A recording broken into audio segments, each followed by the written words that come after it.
We are live. We are live. Welcome to College Football's Peek Around the Corner with your host, Greg Pflugar. We cover everything in college football because we love everything in college football. And if you do as well, please subscribe to our channel. Smash the like button if you like our content. Share the video with your family and friends. Do not forget to ring the notification bell. If you want to support this college football independent rebel outpost with a donation, help us keep the lights on and grow the channel, just hit that $sign where you make your comment and I will get to super chat as quick as I possibly can. Welcome everybody. Come on in, everybody. Come on in into the studio that sits on the corner, the very corner of Keith Jackson Parkway and Kurt Gowdy Avenue. Do not be afraid. Do not be afraid to be a legend with your comments and with your phone calls. How is everybody doing today? How is everybody doing today on this beautiful Saturday? How many Saturdays until college football? Somebody give me the number. Somebody give me the number. Because we're primed here. We've done the work. We're not completed yet. But we've done the work. We have broken down the tape of all these teams. Tonight, we are doing Team 60 of our spotlight. 60 out of 68. We started with the Miami Hurricanes. Right off the bat, The Miami Hurricanes are absolutely stacked. Then we went to USC Trojans, who I believe I've done my Greg DeGold guarantee that the USC Trojans are going to make the playoffs. How about them apples? We went to Boston College, Kentucky, Baylor, Auburn, Georgia. We did Georgia right after Minnesota. Are they very comparable teams? I think so. April 25th, Minnesota. April 26th, Georgia. And then, of course, we did Georgia Tech. Then Michigan and Michigan State. We did Vanderbilt, Virginia, Virginia Tech, West Virginia. Then we moved on to Lenore Sellers, Dylan Stewart, Nick Harbor, South Carolina Gamecocks, Wisconsin. Those evil Badgers. BYU, they're going to... Come on, Cougars, let's go. Let's go. The Notre Dame Fighting Irish, the Utah Utes, those evil Buckeyes, those evil Boilermakers, those super evil Hawkeyes. And then the Gators. We did the Gators on May 25th, and I got a feeling that the Gators are going to surprise some people. LSU, North Carolina State, Northwestern. We went to TCU on June 6th, UCLA on June 7th, Alabama, Missouri, Illinois. We traveled through UCF, Penn State, Pittsburgh on June 21st, Clemson Tigers on June 22nd. Those Longhorns. The 60th team is the reigning, defending, undisputed Big Ten and NCAA national champions, your Indiana Hoosiers. Tonight, the spotlight is on Indiana. Holy smokes. Now, yesterday we had the spotlight on the Oregon Ducks. And all I could say once again, after we did the spotlight on the Ducks, I got down on my hands and knees and I said thank you to the maroon and gold God in the sky that the Oregon Ducks are not on our beloved Golden Gophers schedule for 2026. However, I cannot say the same thing for tonight. Tonight, I'm even more shook than I was last night because the Indiana Hoosiers, the Gophers have got to play them. The Indiana Hoosiers, man, they've got, I tell you, maybe, just maybe, they take a little bit of a step back on defense. And maybe they take a small step back on offense because of the quarterback change. But I got to tell you, the wide receiver room has got a whole lot of talent. And that running back that Indiana has, they've been priming him up. He's been with the program for 2 years. The time that he played last year, he absolutely shined. And of course, they got the head coach. They got that defensive coordinator. And they got a fan base that is going absolutely nuts for their Indiana Hoosiers. Yep. Oh, yeah. I'm a little shook tonight. And we started off with the Indiana Hoosier. Ricky Tungate Super Chat. My goodness.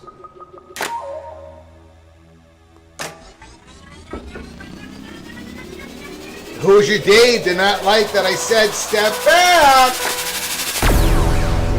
I did say a slight step back. A slight step back. Ricky Tungate. Greg. Your last few shows have been very interesting. Cannot see how it all shakes out. Just our last few shows, Ricky Tungate? I think it's been our last 4 years that have been really interesting. But I'm going to take, Ricky Tungate, I'm going to take your very kind words of the last few shows. I'm going to take it, Ricky Tungate. Thank you for the $10 holler. I'm just giving you a hard time. I'm just giving you a hard time because I know you Hoosiers are going to be giving my Golden Gophers a hard time. But we're not going to worry about that right now. We're going to put that aside. We're going to put that stress aside for now. Thank you, Ricky Tungate. Thank you for starting us off tonight. Your generosity, I appreciate it. Nothing is imminent. Nothing is done. The notorious Sun Devil. That is correct. That is correct. Let me take a little bit here. You know what? First, let me go through the roll call, and then I'm going to explain what we are going to explain later on this evening. Eric Phipps is in the house. T-Duck is here. Bruce Harris, the almighty G. Brew, Charlie Atwood. We are for Team of 24. Mama Duck, Clemson Tiger, Woody Bortner. Thanks for coming on in, Woody. We've got the Cornhuskers, Skaven. Yes, yes. We've got OBD, Don, Yeehaw, Deadeye. Yo, Greg, I'm finally on time. Yes, you are, Deadeye. Yes, you are. We're going to lift your suspension. We are going to eliminate the fine that you had to pay for being late. All that has been erased. The almighty, the big Lubbock, Peter Falk, you got to love Colombo. You got to love Colombo. Daniel Gorby is in the house. Dave B, give it to us straight. Dr. Gold, Joaquin Morales. Hey, Greg and PATC family. Go Sun Devils. We got the North Carolina. We got the Tar Heel. We got Preston from Greensboro. We got Jay Price is in the house. The Scarlet Knights will surprise this season.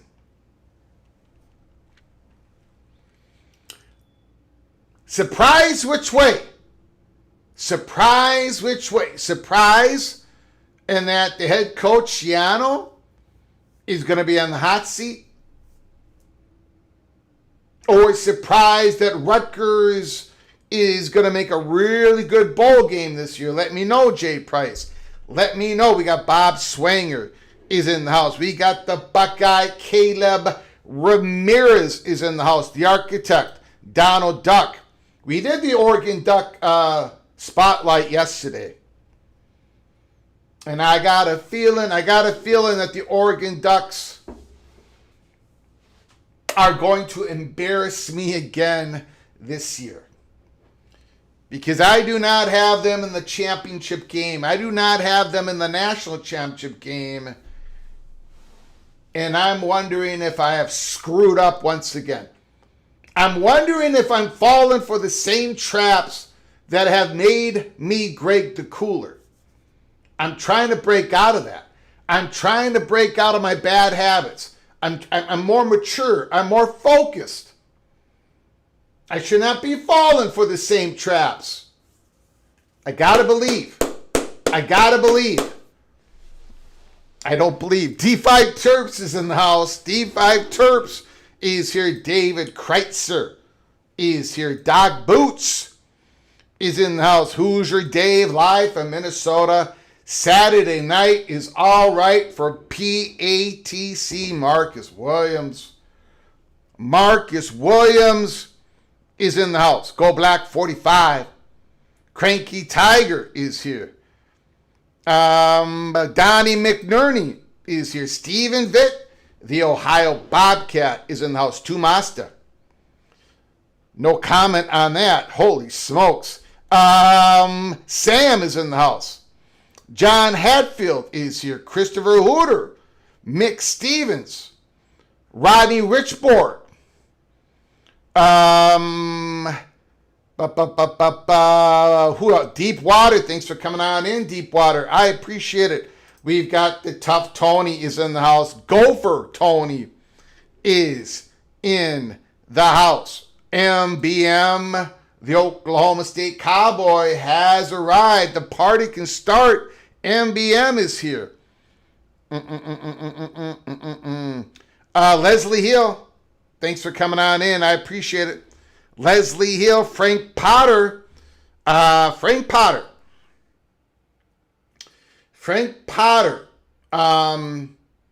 you're going to want to stick around.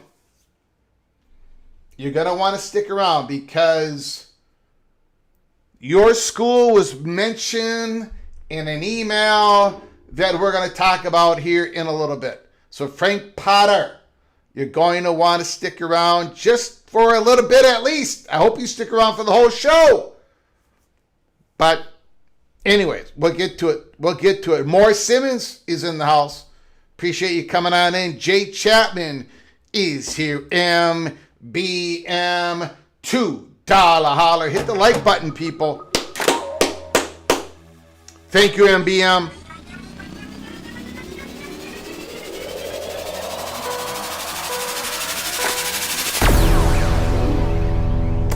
MBM is lying low. He knows. He knows that I know that he knows that I know. He knows Caleb Hawkins. He knows Drew Mestemaker. He knows Eric Morris. He knows the excitement that is going on in Stillwater. He knows that I know that he knows. But he's laying low. He doesn't want to cause. He doesn't want to throw any out. He's just going to let the Cowboys do the talking by how they are walking all over people this year. MBM being silently confident. We got the Village Idiot is in the house. Go Hawkeyes. My goodness. Marcus Williams, $2 holler.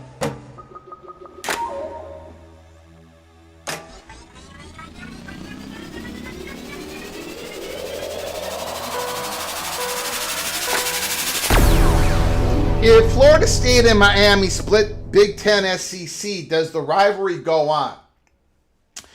Woo, that's a great question. That would depend on how many conference games both these conferences go to. That would depend if we are going to do if there's going to be silo action. And if there's silo action, how extreme is it going to be? There are so many connecting dots, and we do not know how it's going to start or how it's going to end. I would guess that they would do all that they can to make the rivalry keep going on. It's going to be difficult, though. As we have reported many times on this live show, Miami and Florida State have a strong relationship, the universities. Even though the Hurricanes and the Seminoles go like this, even though one's a public university and one's a private university, the universities have a very strong relationship. Got to keep that in mind. It is true. It is true. It is true. Bimba 7579 is in the house. Thank you so much, Marcus Williams. I appreciate it. From USSSA fast pitch softball umpiring to PATC. What a Saturday. From Bimba 7579. He is Mr. Empire. MBM got a handle on the field. MBM is very focused this year. Very focused. Greg, were you a guest speaker this year at the Summer Splash? No, I was not. No.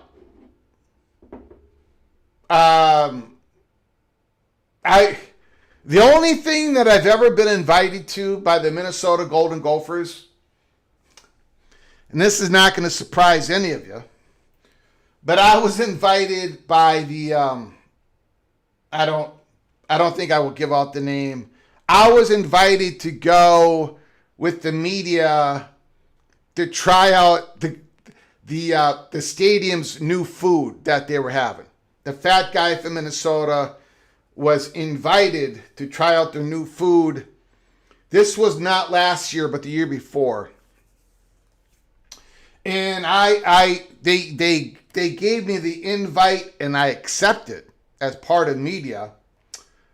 And then the week before, I was to go and try out the food. I was going to do the video. I was going to do it on the live. I was going to do it here at Peek Around the Corner. But that was the time that I lost my voice. I was really sick. I was doing the live shows, and I finally had to quit doing those shows for a while. That was the time that I did not get invited. When was that? It wasn't last year. It was the year before. So that was 2024. I was not invited in 2020. That's the only thing that I've ever been invited to. So, anyways, to try food, which is right up my alley. It is right in my wheelhouse. Nothing is imminent. Who else made it? Maniac Reactions. That would be terrible. That would be absolutely terrible. I think they're going to hang on to that as not a hot dog eating contest. It's a try out the new food at Huntington Bank Stadium. Gophers always have that new food. The media comes, they try it. You see it on local news, and they invited me, and I accepted the invitation. Because, look, we know this. Opie, we know this. I have a very sophisticated, highly intelligent taste buds, palate. You know this. We all know this. I mean, you guys rip on my predictions against the spread. You guys rip on my singing. I don't know why. You guys rip on me, but you cannot rip on my highly intelligent taste buds. So even the Minnesota Golden Gophers know about my beautiful taste buds. All right. Everybody is here. I think I got to everybody. If I missed you, I apologize. Thanks for everybody for coming on in. Christopher Hooter, that is absolutely disgusting, but thank you for the $2 holler. Is that mustard on that hot dog, or is that more cheese on that hot dog?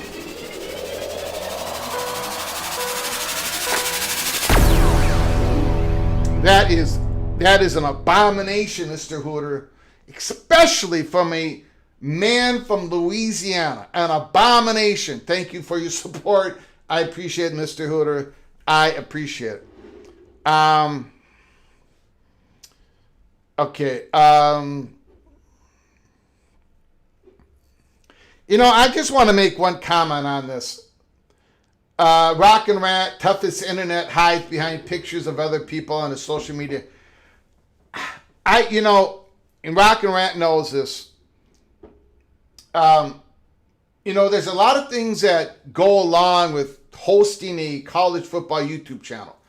First of all, you get the opportunity to meet so many people and to have friendships with so many people and to chop it up with so many people talking about college football, people around the country.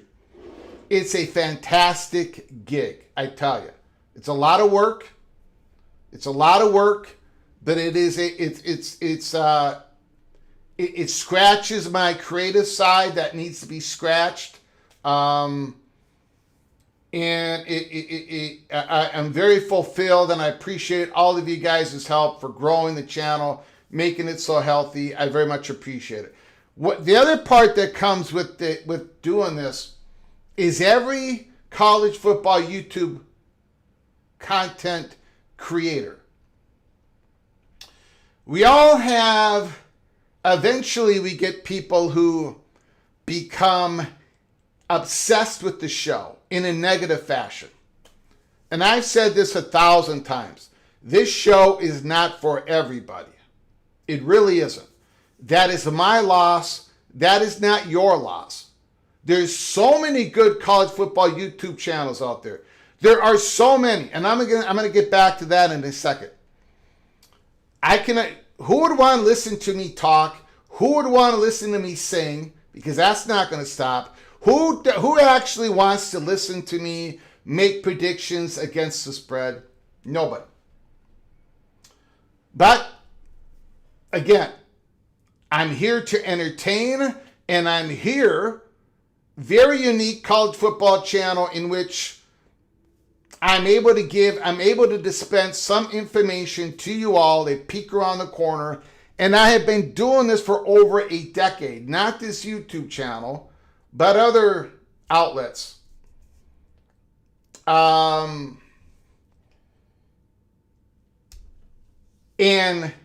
I take what I do seriously, but I don't take myself seriously. But there's a whole bunch of people out there that want to take me extremely seriously.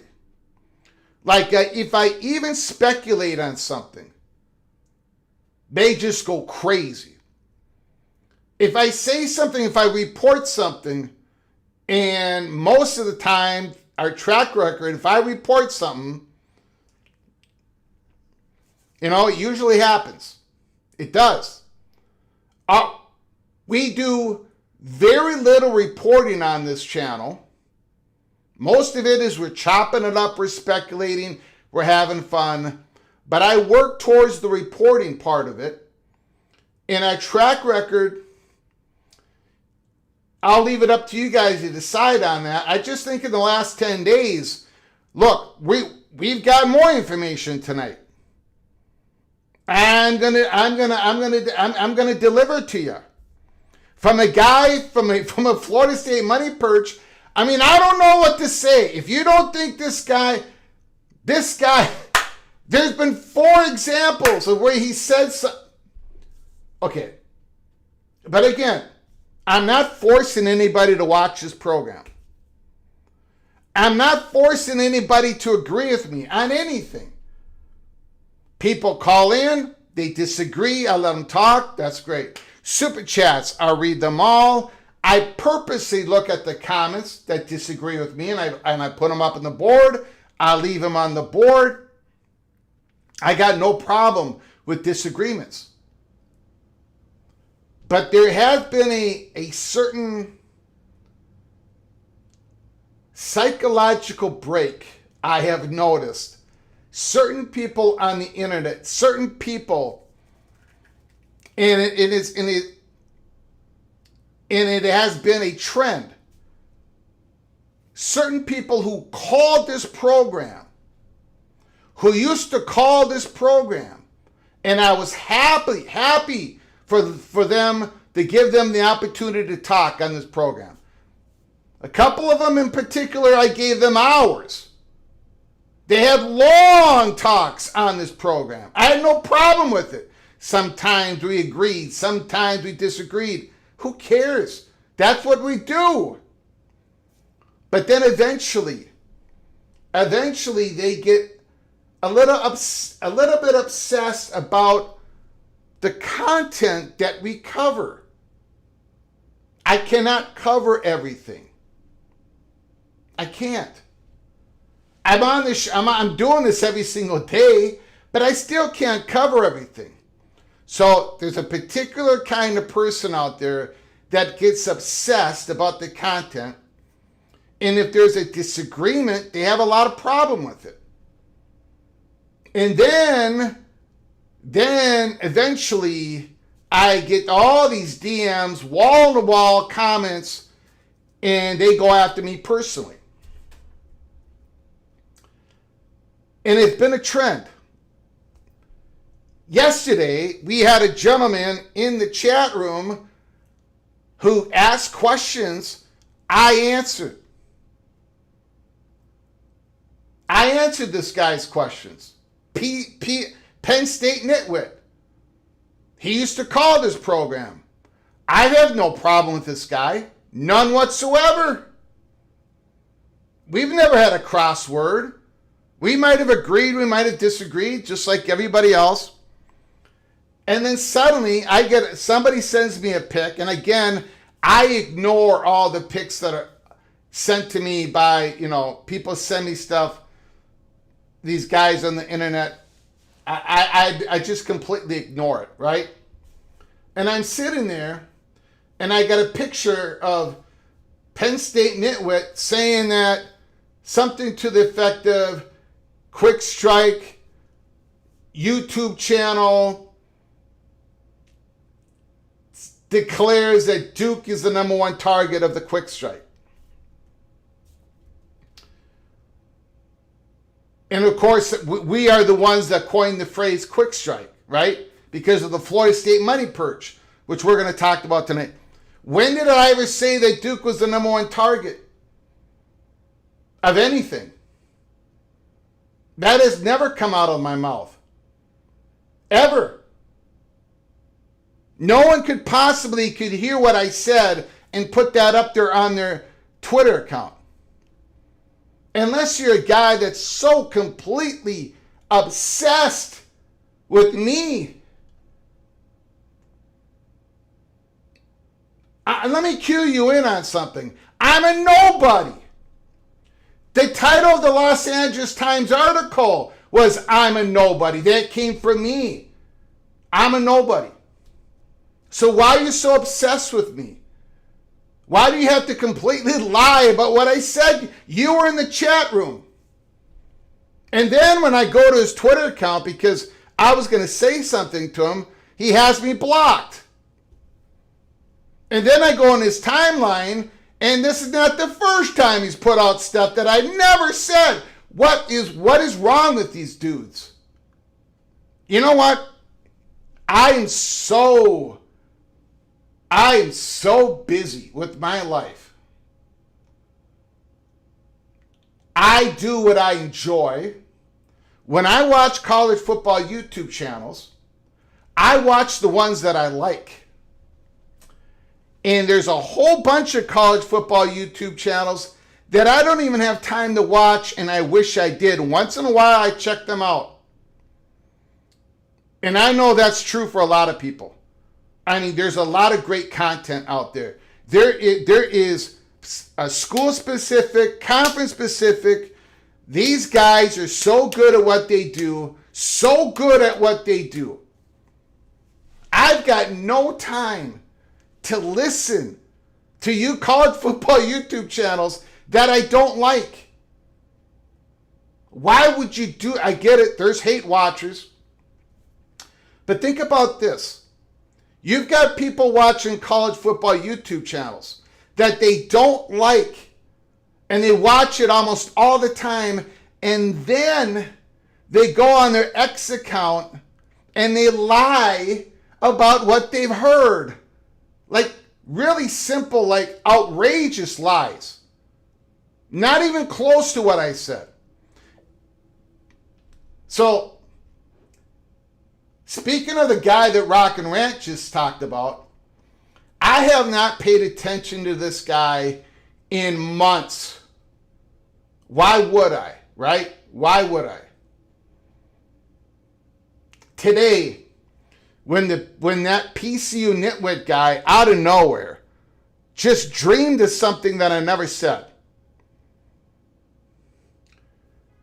This friend of mine, who is a close friend of mine, who's got my back, he's the one that has time documenting all these receipts that I put out in the last decade. He said to me, Greg, do you know how many times genetics has mentioned you on X in the last 90 days?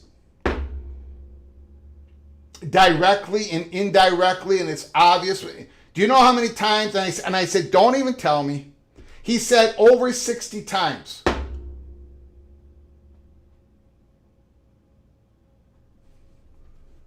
What? Over 60 times. So, there are people who are, look, if you don't like this channel, that's cool, because there's so many other great channels out there. Really, there is. Fantastic. So I don't want to feel like I'm forcing anybody here, right? If I'm only talking to 15 people, I'm going to talk to those 15 people like there were 200. I'm going to still sing. I'm going to do my Greg the Gold dance, even though I make all my picks incorrect. But I'm just warning everybody. There are people out there that put stuff out. I mean, this guy that Rock and Rant just mentioned, I'll give you one more example. For the last decade, I have worked. My wife has worked just like everybody else, multiple jobs. I have been very fortunate in my life. I'm very fortunate that I could take care of my mother and my father for over a decade. Hard work, along with everything else I was doing, along with doing this show. And before this show, I was fortunate enough to break some news on different outlets. I was caretaking for 10 years, and I would not take those years back. That jackass that Rocket Man is just posted on the screen there, that guy over 50 times accused me of being a guy in the basement, in my mother's basement and everything. After I talked about taking care of my mother and father, that jackass on X account kept mentioning over and over and over and over again that I was some welfare case in a basement. This is the type of guys that other guys are attracted to. You know, they want to get his approval. It is absolutely incredible. And of course, this guy that Rock and Rant mentioned, he stands behind a burner account. He's been doing it for years. He's been trolling everybody. He lives in an absolute fantasy world. And he throws bombs at everybody. And I'll give you another little bit of a hint, wink, wink. The chatter behind the curtain, the national reporters, they laugh at that dude every single week. Well, at the time that I would pay attention to this dude, which we don't anymore. So just to give you a level of disclosure of how bottom feeder these guys are. And they morph into each other. They want to get each other's approval. It is truly unbelievable. I'm done with that. Yeah, it is. You're bashing a caretaker.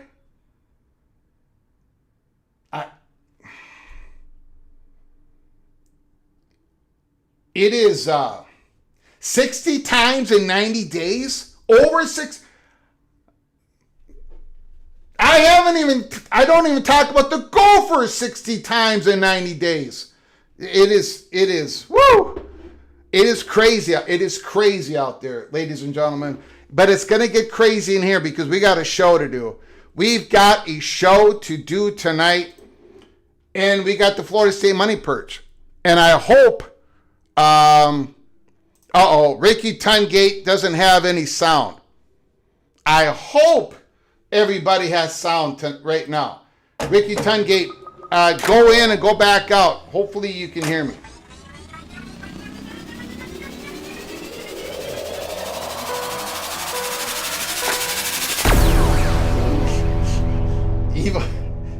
Eva Badger. Eva Badger. $5 holler. Oh, my Eva Badger. My goodness.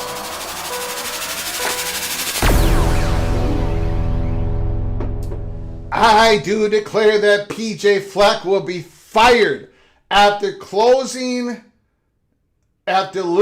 I think, the LBJ, Floyd and the Axe. You know what? Evil Badger? I declare that PJ Fleck will get fired before the national championship game. I'm going to give you the whole thing. And that is going to be a 5-pointer, Evil Badger. You are out of your mind, my friend. But thank you so much for the generosity. Thank you for the bold I do declare declaration. First of all, let me just take a second here. We got a couple of updates. Notre Dame joins the ACC as a full member. Oops, I forgot to put in on who said that. Hold on, everybody. Bad job on my part. Hold on. Let me fix that up right now. I can't remember who said that. Hold on. Hold on, everybody.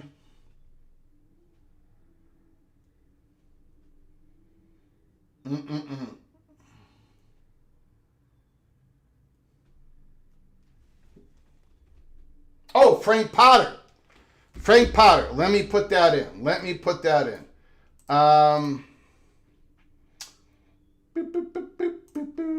Hold on.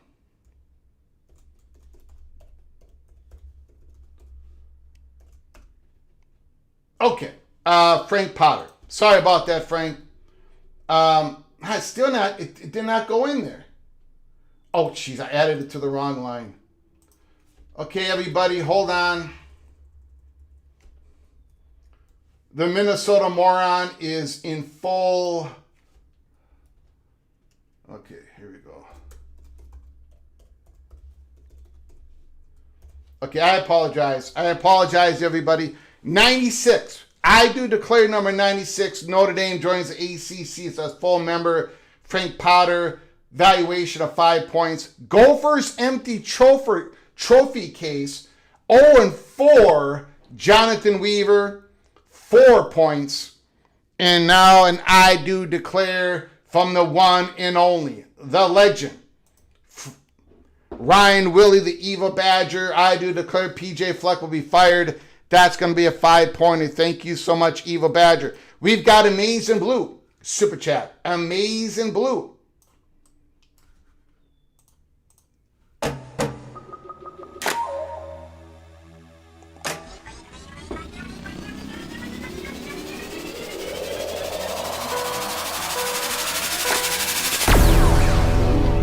Greg, the better you are, the more hate you get. So, sir, you are hitting triples. Let them stay born on third, sir. Thank you, Amazing Blue. Thank you for the very kind words. Mr. Michigan Wolverines, thank you for the $5 holler. I appreciate your generosity and your friendship. Thank you so very much. I do appreciate it. Anthony Carlson, we went from the Wolverine to the Spartan. My goodness. My goodness. Mr. Sparty has been a member for now 27 months. You are officially knighted Cloak and Dagger college football once again. Thank you, Anthony Carlson. You hit homers on your info, Greg. It's why I listen to you over everyone else on this kind of stuff. Thank you very much. Thank you very much, Anthony Carlson. I appreciate it. Marcus Williams, $2 holler. Greg, you do the Lord's work. We love you, bro. I love you too, sir. And I mean that. Thank you, Marcus Williams. Thank you very much. Appreciate it. Appreciate it, sir. We've got the Irishman. Another super chat coming on in. Irish Ryan. Greg, I disagree with you about 92% of the time. Well, maybe you should make it 100, Ryan. Maybe you should make it 100. Except for this year, it's great. The goal. 92% of the time in regards to Notre Dame's future, I believe in a thing called freedom of speech. We do not have to agree on everything. Keep your head down and keep going. Thank you, Irishman. I very much appreciate your incredible super chat and your generosity. Thank you very much. BM, $2 holler, over 200 people watching. 50 likes. Thank you for the reminder, MBM. And if you want to hit that thumbs down button, because you do not want to hear from the Florida State Money Perch tonight, hit the thumbs down button. It does help us with the algorithm on YouTube. I would appreciate it. Jade Price, $2 holler. Love what you do, Greg. Screw those people. Thank you very much. All right. Now we are going to get into the spotlight.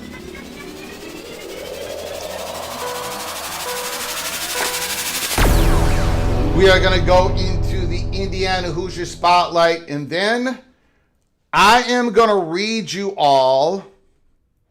Thank you, Carson. I will get you a super chat here in after we do the spotlight. I do appreciate it.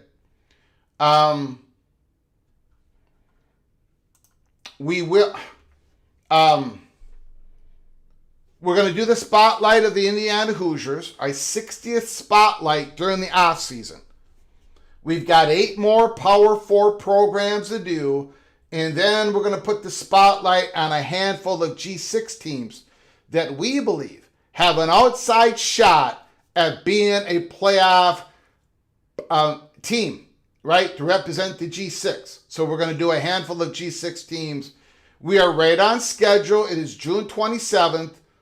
We are right on schedule. The off season has gone smooth for PATC. And then we're gonna go into an email. And again, I want to remind everybody, I've gotten the okay to read what I'm gonna read you. Sometimes, most of the time, I don't read any part of the email verbatim. This time I can read some of it verbatim. And then,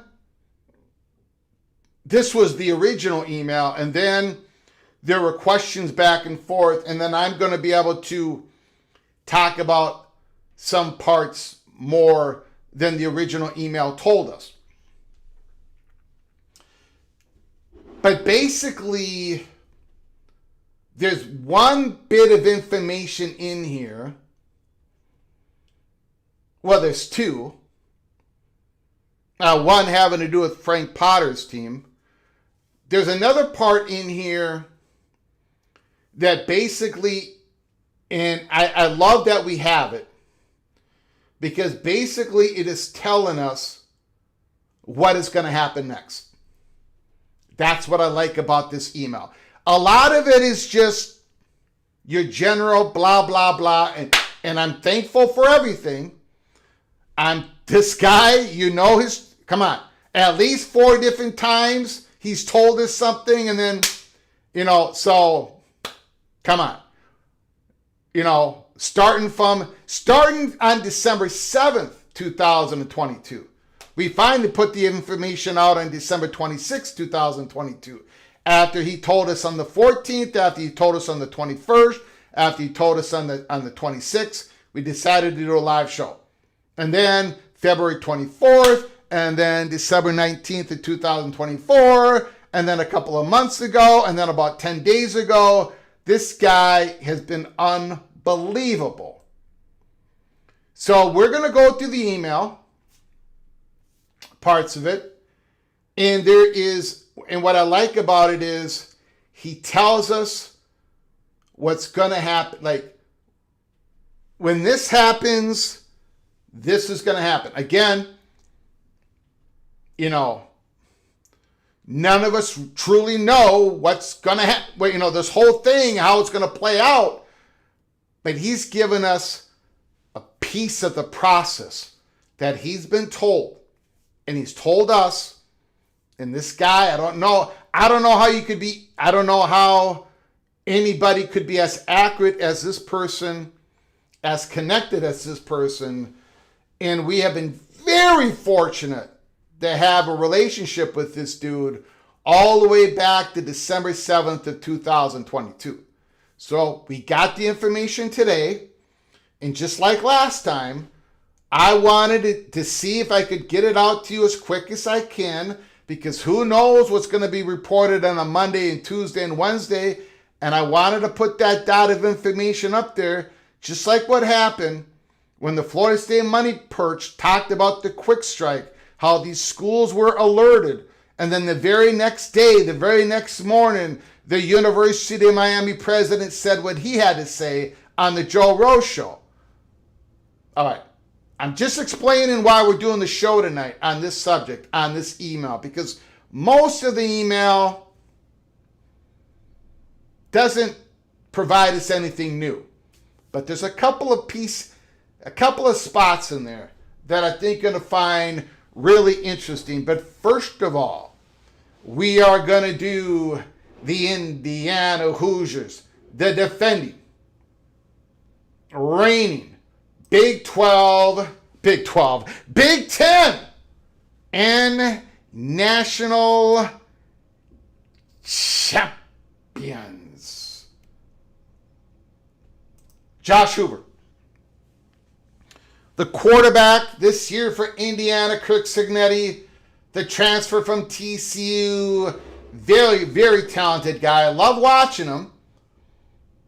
Over 3,400 yards passing, 29 touchdowns, 13 interceptions, 65.9 completion percentage, 153.4 quarterback rating.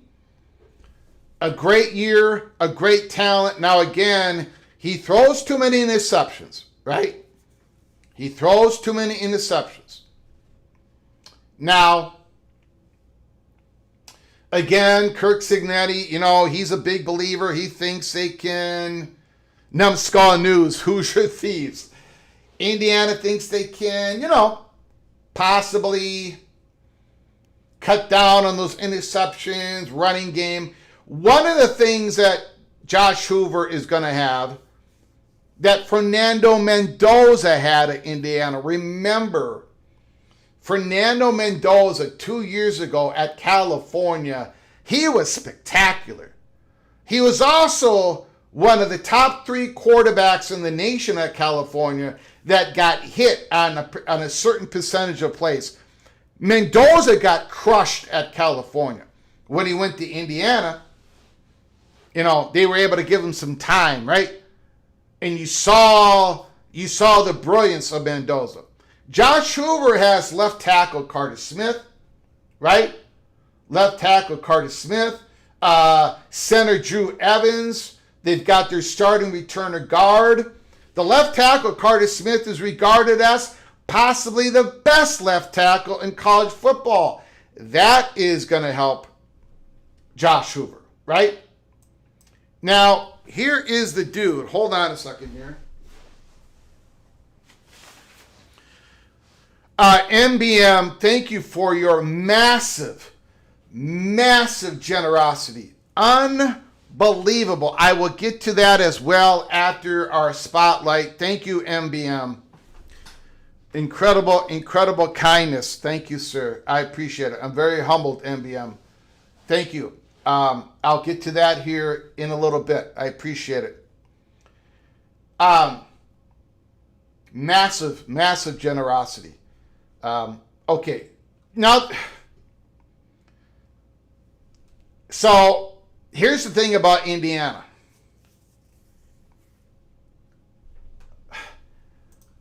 Kobe Martin. I mean, Kirk Cignetti, they know what they got. That coaching staff, they can evaluate talent. This guy has been with Indiana for 2 years. I think he played a couple of snaps as a true freshman. Last year, they got him a little bit lathered up. 505 yards rushing, 6.5 average per rush, 6 rushing touchdowns.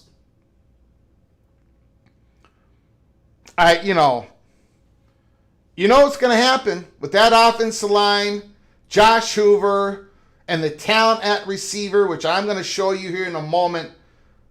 Kobe Martin is going to be that superstar that nobody is really, outside of Indiana, nobody's talking about.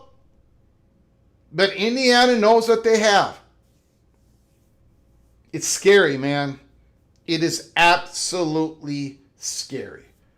Kobe Martin, remember the name, definitely under the PATC spotlight tonight. And you all know Charlie Becker. You saw what he did in the playoffs. You saw what he did in the playoffs. He's just scratching the surface during the regular season last year. He made play after play after play after play. 34 receptions, 679 yards receiving, 20 yards average per reception. Get out of here. Get out of here.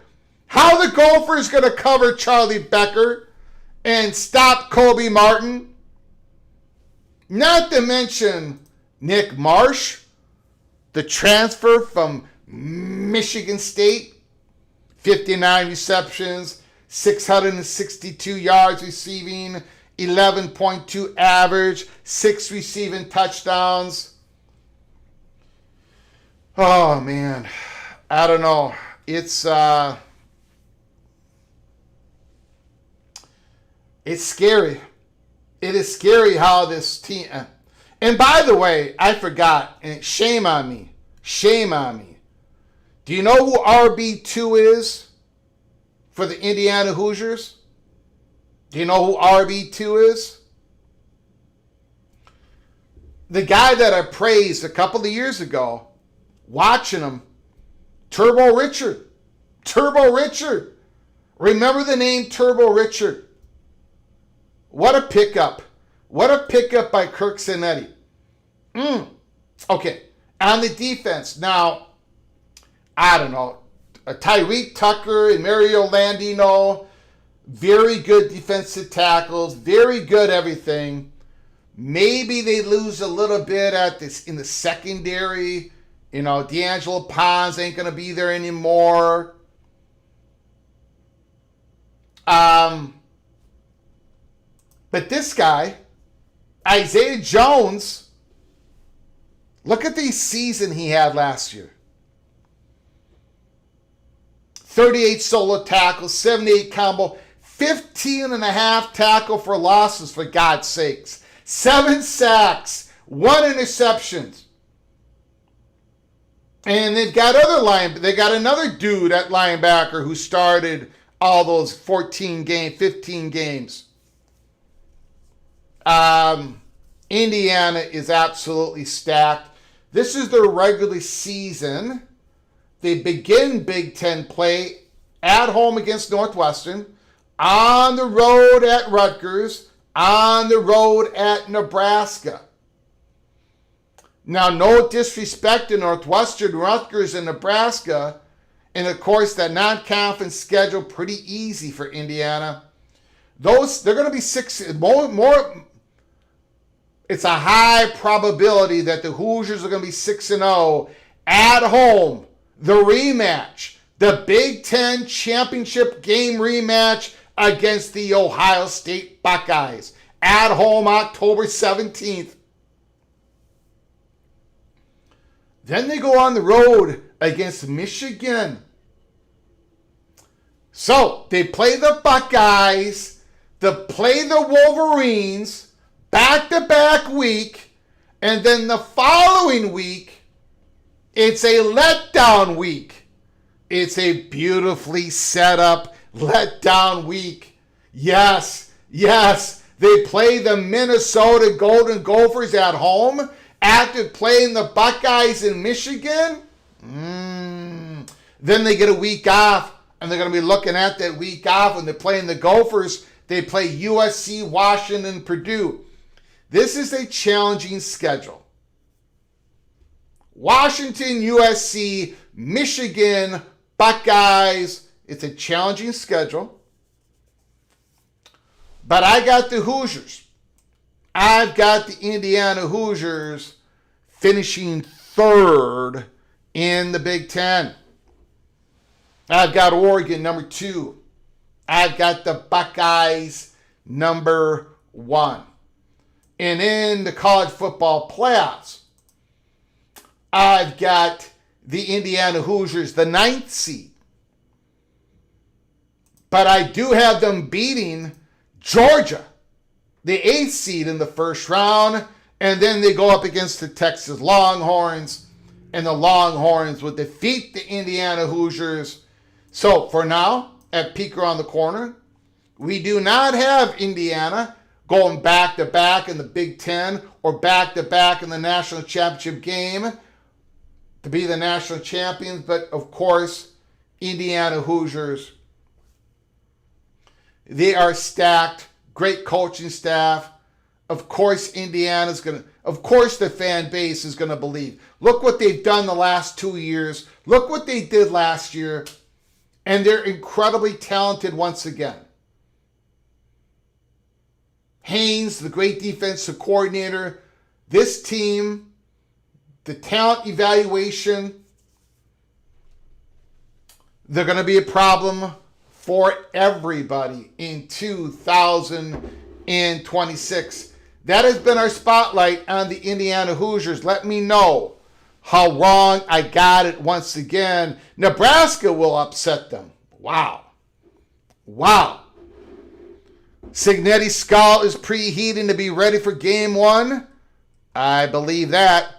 Let me get to some incredible, generous super chats and the gift memberships, and then we'll get into the email of the Florida State Money Perch. Carson,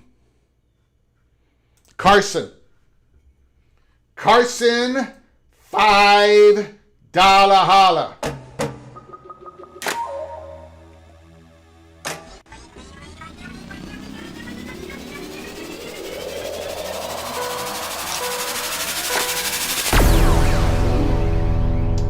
Notre Dame leaves the ACC. It breaks the dam. I love PJ. He's a good coach. Penn State should have tried to steal him. Thank goodness you did not. Thank you for the $5 holler, but you did get Matt Campbell. So thank you so much, Carson. I appreciate your generosity. Thank you very much. Notre Dame leaves the ACC. It breaks the dam. I think eventually that happens. We're going to keep an eye on the Irish. And MBM, a monster, 20 memberships. My goodness. Unbelievable. Now, for whatever reason, I have lost the names of the 20. For whatever reason, it's not showing up. I'll even give you guys a little bit of a look here. It is not showing up on my, once in a while this happens. Look at that. It is not showing up on who was gifted the 20 memberships. So I do apologize for not being able to name out the names. Once in a while that happens. But we do have Rod Nick saying Class Act MBM. Absolutely. Mama Duck Clemson Tiger. Nice MBM. A Y Clan 85. He must have gotten a membership and he said thank you to MBM. Thank you, MBM. MBM is the man. No question about it. Thank you, MBM. Unbelievable, massive super chat. For those who are given a membership, first of all, I want to knight you. You are officially knighted. Cloak and Dagger College Football. Welcome to the family. What does that mean? Because we have new people arriving to the show. This independent national college football rebel outpost show all the time. What that means is you can go to our library of episodes. We've got two type of episodes. Episodes for everybody, which you've got me sneaking around a brick wall, taking a peek around the corner. Those episodes are for everybody. And then once in a while, we drop an early peek Cloak and Dagger member-only episode to give you a little bit of information before we put it out there on the live show to say thank you for all of your support here at Peek Around the Corner. So, the new members, you can go to our library and watch everything because of the incredible generosity of the Oklahoma State Cowboy, MBM. Thank you, MBM. I appreciate it so very much. Now, here we go.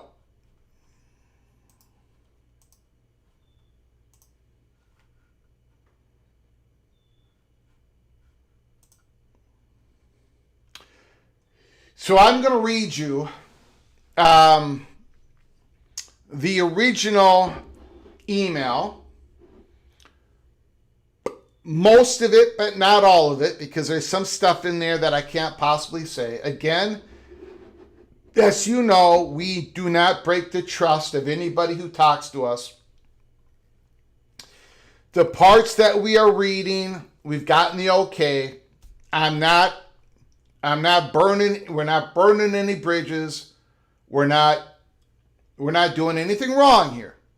Remember, I work for you. This is an independent national college football YouTube channel. I do not work for Florida State. I do not work for Minnesota. I do not work for the Big Ten. I get everybody mad at me, but I do everything ethically. I do. All right?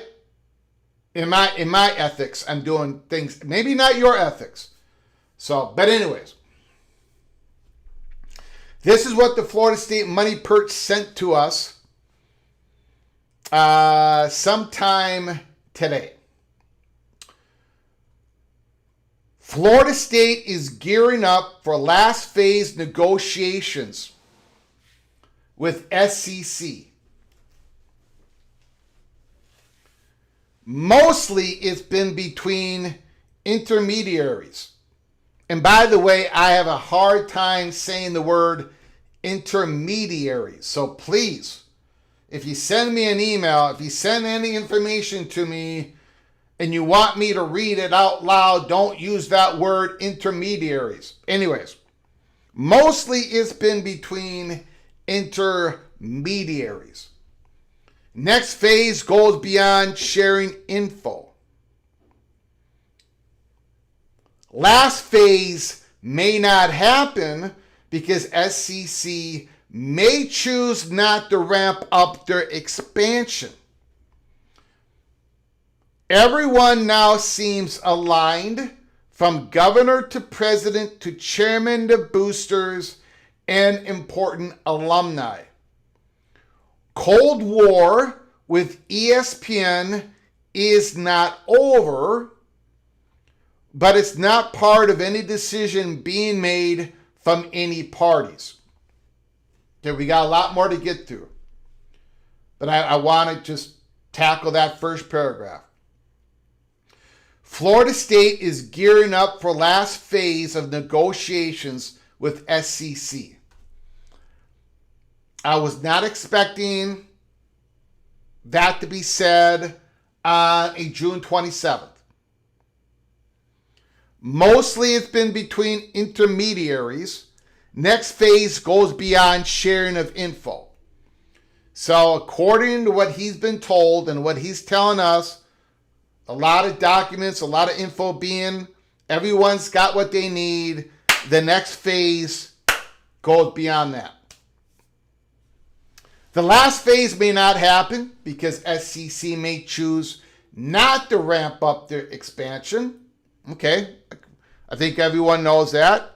Everyone now seems aligned, from the governor to the president to the chairman, to boosters and important alumni. Cold War with ESPN is not over, but it's not part of any decisions being made from any parties. Okay. Next. We have people on outside of Florida State talking with people on outside of North Carolina. Kind of weird way of saying that. We have people on outside of Florida State talking with people on outside of North Carolina. This is now happening almost daily. Need Carolina to make move. We are just watching. Nothing we can do. Just want Tar Heels to push here. We may need them.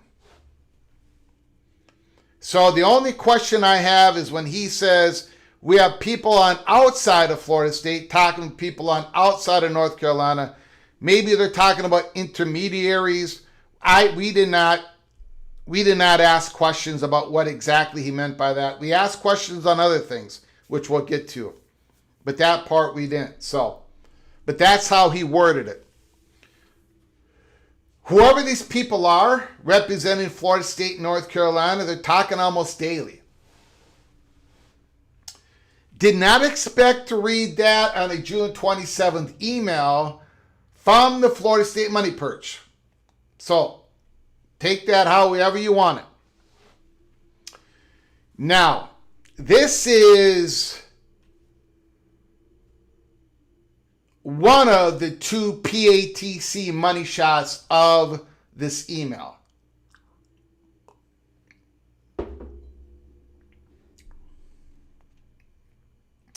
When the vote gets scheduled in Senate is when we anticipate a smattering of boards across the ACC to line up emergency meetings.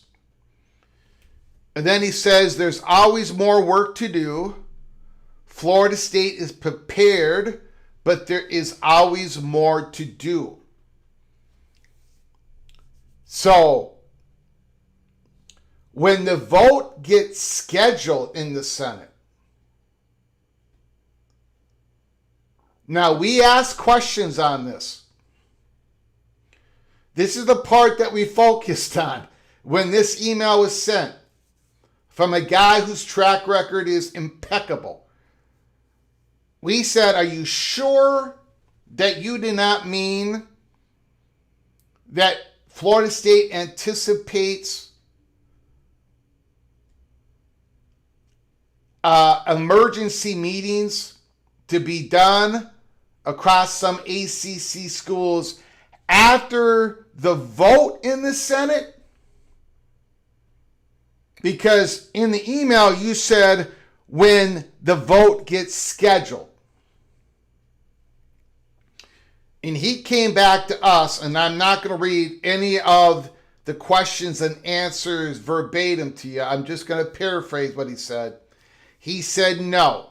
Like, when the vote gets scheduled in the Senate, that is when we at Florida State are probably going to put up a meeting that is not scheduled now, but will be scheduled. The next Board of Trustees meeting at Florida State, per the Florida State Money Perch, is August 27th. If the vote gets scheduled in the in the Senate, let's say the vote gets scheduled July 13th.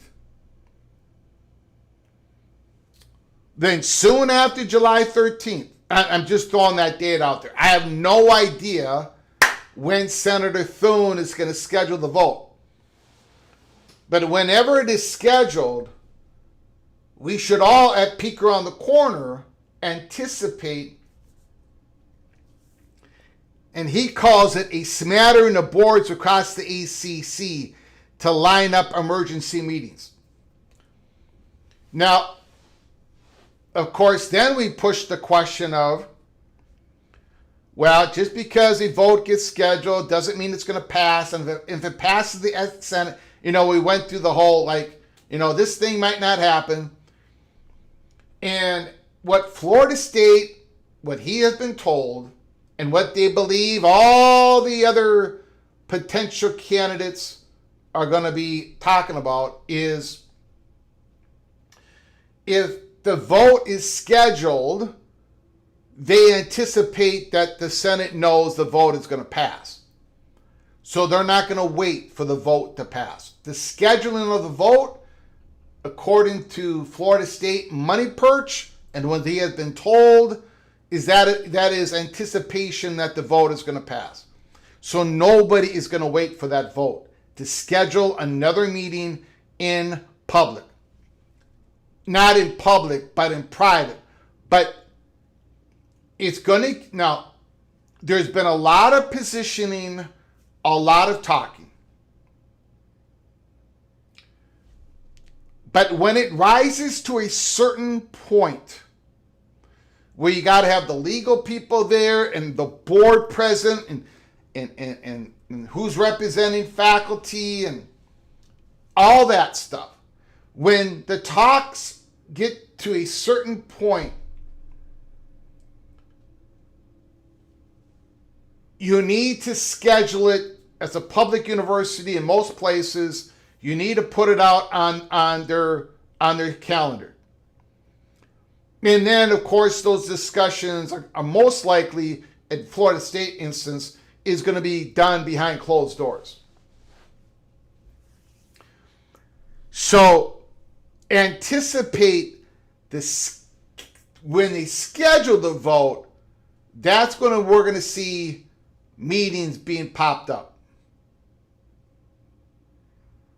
Okay. Okay. Next paragraph here. Many collective voices. Excuse me.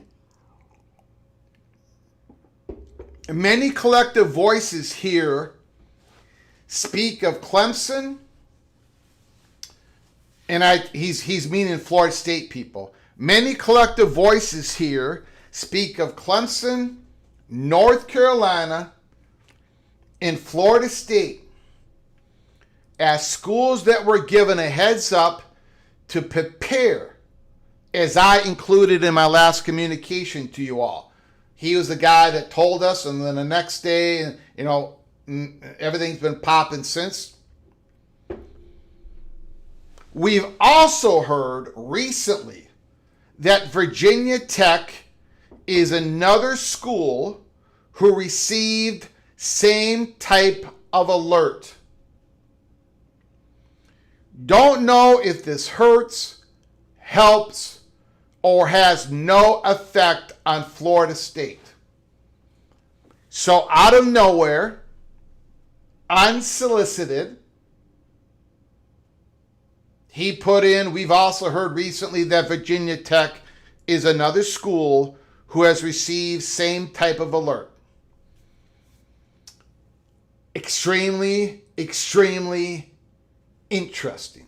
Again, this is coming from a guy who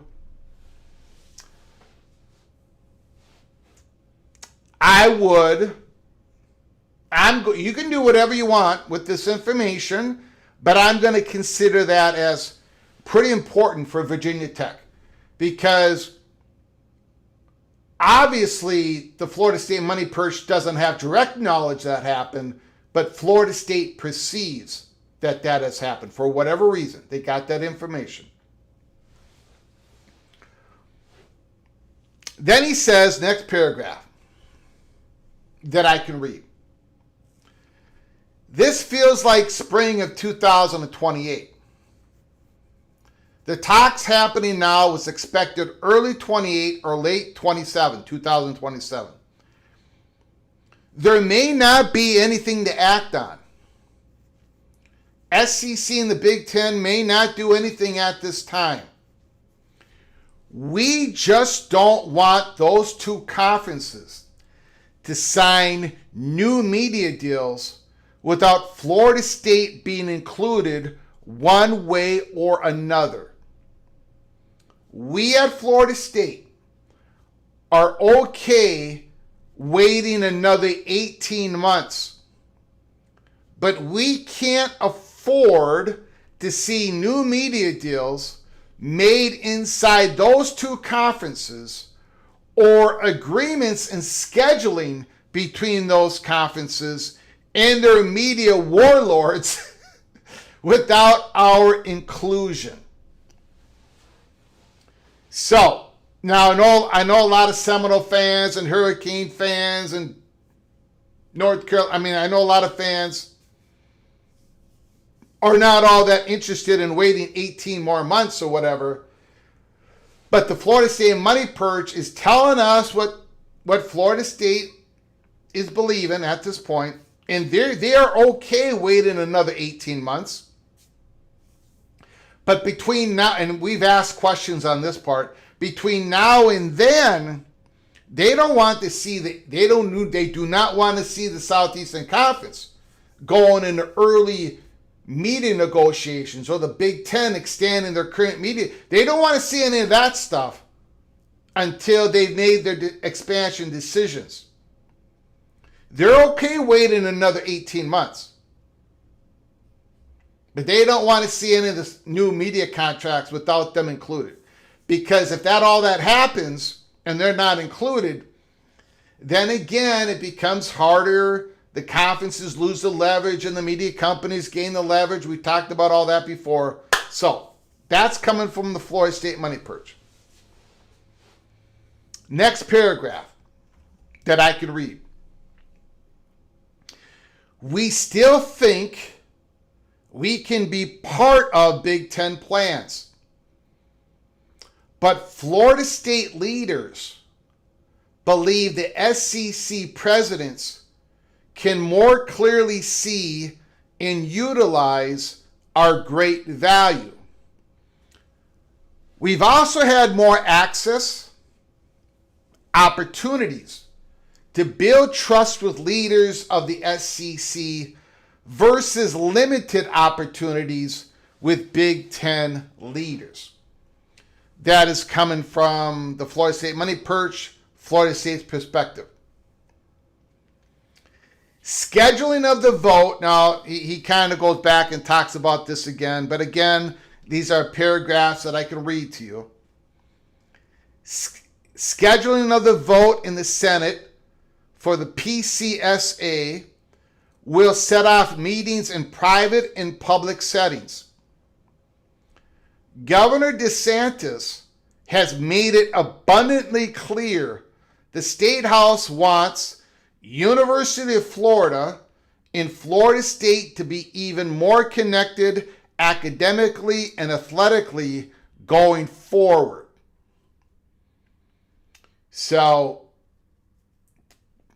another indication of where Governor DeSantis probably wants, he probably wants Florida State in the Southeastern Conference.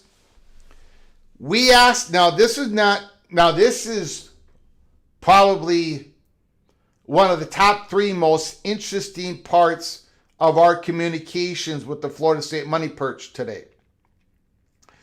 Because we asked questions about this, and then he said back to us in a part that I cannot read to you because there's names, but I'm going to paraphrase it. The Florida State Money Perch said that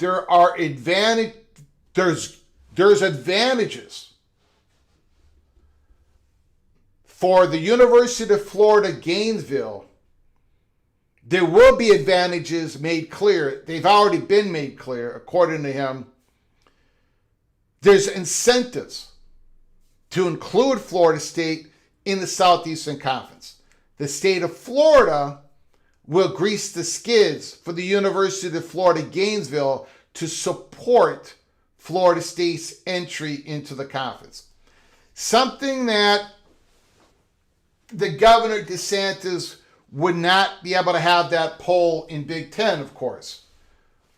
But this is something that the state of Florida and Governor DeSantis can help with. Now, obviously, on the other hand, Governor DeSantis is for the supporting Protect College Sports Act, in which part of that, no expansion and all that stuff, right? So there's a double-edged sword there that Governor DeSantis, but again, this is all about executing the quick strike. If that bill passes, the quick strike before the walls go down, and I think Governor DeSantis would use the state of Florida, according to the Money Perch, to incentivize, grease the skids for Florida Gainesville to incorporate, to be the vote, to be the sponsor of Florida State within the SEC to help Florida State get into the SEC. All right. So Florida State Money Perch gave us that information. And this is the last paragraph. Yeah, this is the last paragraph that I'm able to read. The scheduling of the vote in the Senate, again, he goes back to that, will be starting point of next phase. We will know soon enough if we get included into the next phase by SEC and Big Ten. Our attention is on North Carolina and the scheduling of the vote. It would be beneficial for Florida State to have movement on both. We asked the question, we got an answer. Hold on what that meant.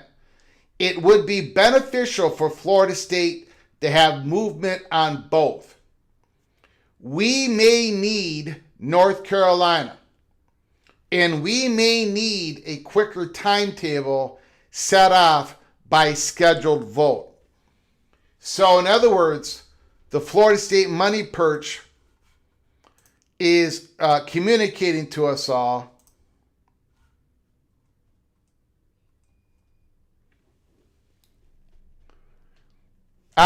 thank you. I'll get to that in a moment.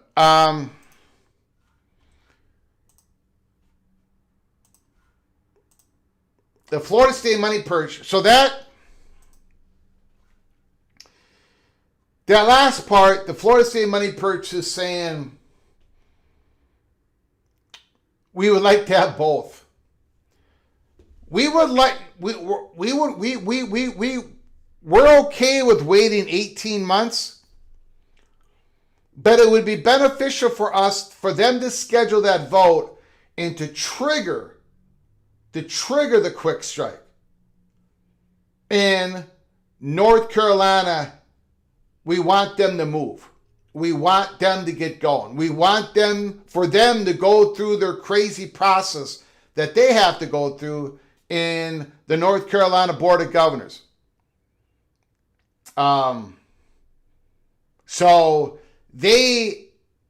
Florida State understands the importance of North Carolina in this process, and for them to go to the Southeastern Conference, for the SEC to be motivated, incentivized, and all that stuff.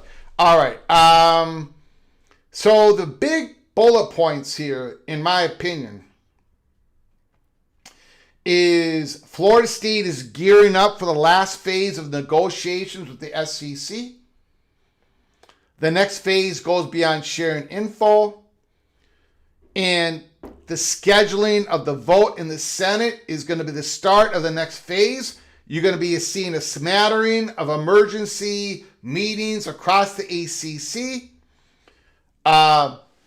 And he talked about Virginia Tech.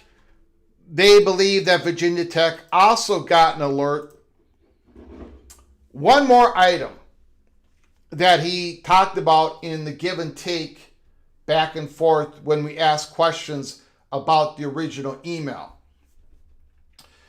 The Florida State Money Perch also discussed other schools that are not potential candidates for the Big Ten and the SEC, that other schools are most likely also. He's heard from at least, they know of one, they have a good indication of one other school that is not on.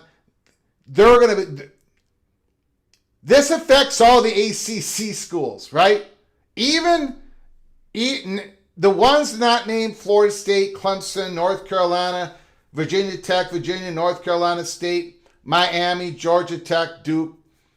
The other ones, proud universities, great fan bases, great institutions, all of this affects them as well, because if the quick strike happens, if it happens, we're going to follow the story, where it goes. If it happens, well, the ACC has got to get themselves lined up to do the quick backfill.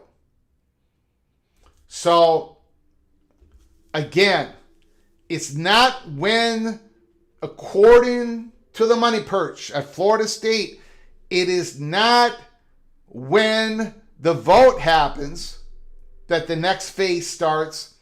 Is when the vote is scheduled. Now, when is the Senate vote going to be scheduled?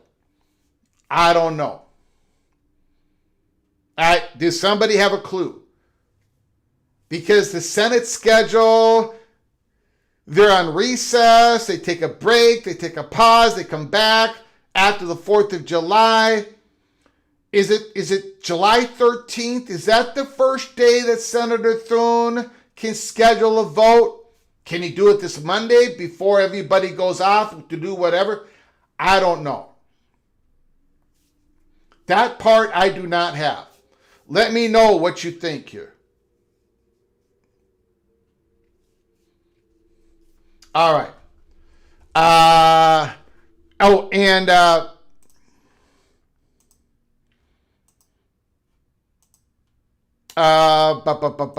on, everybody. Hold on. I got to call a timeout. We got Arkansas Razorback Mohr, who, thank you so very much. He gave me the names that received the gifted membership from MBM. I want to read them off here. Benjamin Griffin, Daniel Gorby, Y Clan 85, Mohr Simmons, Fake Reality, Joe Atkinson, Galeth Knox, Isaac Charlin, hopefully I read that name correctly, Joy M, Captain TD 19, I can't even read that, Adam Vulture, Hank Full, The Falshman, CHJ229, Bigfoot Hunter, Has Been, and Russell Buchanan, Anyone, Broomba 51, The Mad Hatter, Jung B. Okay. Hopefully I read them all off, and if I didn't, I apologize. All of you are knighted officially, Cloak and Dagger. I'm very interested to hear what you guys got to say. We're going to open up the phone lines here in a minute. We're going to open up the phone lines in a minute. We've got another I Do Declare from Cranky Tiger. He is not impressed. He is not impressed with the Indiana Hoosiers spotlight tonight. My goodness.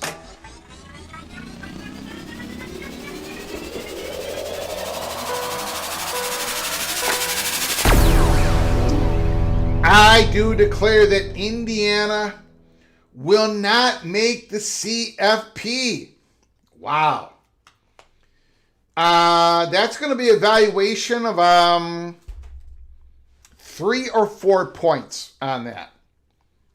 Don't know which way to go on that yet. The Cranky Tiger valuation of 3 or 4 points. Wow.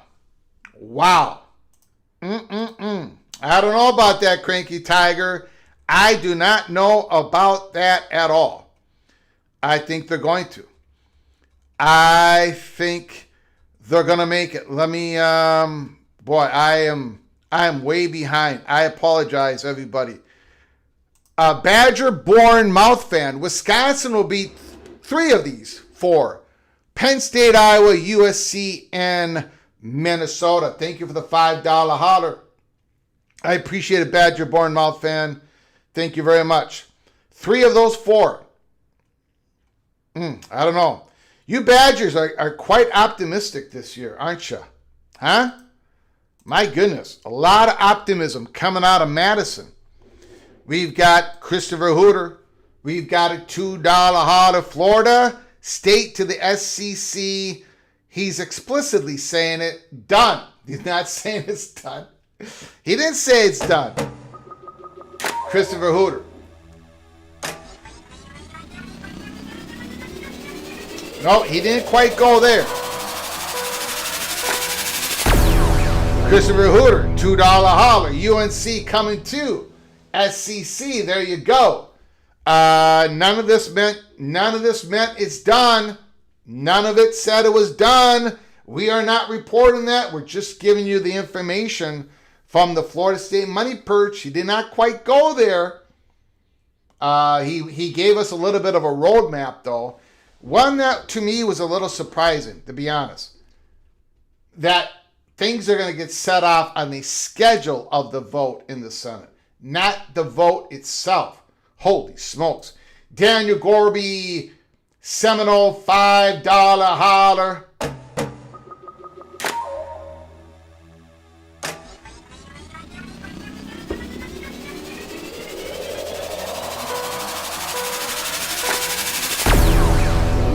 Thanks for the great reporting, Greg. Thank you, Daniel Gorby, for your generosity. Thank you, Christopher Hooter, Badger, Bournemouth fan, Cranky Tiger. Thank you, everybody. Appreciate it so very much.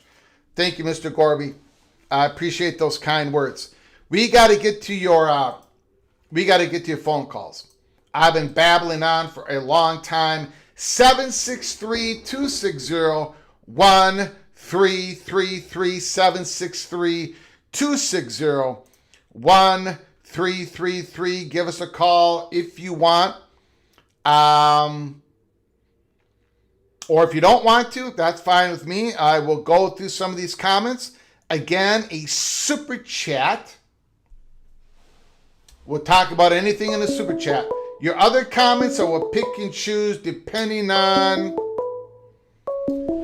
the relative importance of what is happening. And of course, your phone calls. The floor is yours. From Numbskull News. Numbskull News, Mr. TCU Horned Frog. The floor is yours. How you doing, sir? Well, not bad. Now, there's, of course, you've gone into all these discussions about, Miami, Florida State, blah, blah, blah. Yep. Now, in the Big 12, Texas Tech, of course, is probably the leader in the clubhouse when it comes to just money, followed by BYU. But I have a theory about TCU. Someone needs to get on a bullet train, get down there towards Galveston, and just hang out where Elon Musk is. Get some Musk money coming into TCU. Yeah. I don't care what you got to do. Donate some students down there to work on SpaceX or a stupid cyber cab or something. But get some of that Elon Musk money coming into TCU, then we could take over the damn world. Yes. That's my first point. Yes. However, it seems to me Miami's going to be if there is, and we put the quotes out there, quotations, if there is expedited realignment, it seems to me that Miami will be the Colorado, if you will, the first move. Very good way of putting it. Yes, sir. Yes, sir. Now, and after that domino, of course, Florida State and Clemson freak out, right? So they got to get involved somehow. Is there a chance, because, everyone's talking to everybody. Yeah, yes. I'm sure there have been emissaries from Florida State talking to the Big Ten and the SEC. Yes. Same thing with Clemson. Same thing with everybody, probably.